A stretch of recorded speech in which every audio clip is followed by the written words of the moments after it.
महात्मा गांधी मोहनदास करमचंद गांधी उर्फ महात्मा गांधी एक असा माणूस ज्याने अहिंसेच्या मार्गात मोठ्यातला मोठा लढा कसा लढायचा हे पूर्ण जगाला दाखवून दिले। जरी अहिंसेचे तत्व गांधीजींनी स्वतः मांडले नसेल तरी इतक्या मोठ्या स्तरावर अहिंसेचे अवलंब करणारे ते पहिले व्यक्ती होते।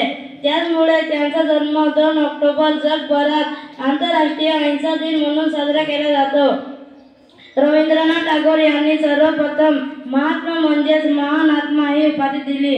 भारतातील सर्व लोक त्यांना प्रेमाने बापू असे म्हणत आणि त्यांना अनधिक रूपाने भारताचे राष्ट्रपिता मानले जाते। सुभाषचंद्र बोस यांनी इसवी सन 1944 मध्ये पहिल्यांदा त्यांनी राष्ट्रपिता असे संबोधले असे म्हणतात। अशा या महान व्यक्तीबद्दल आपण थोडक्यात जाणून घेणार आहोत।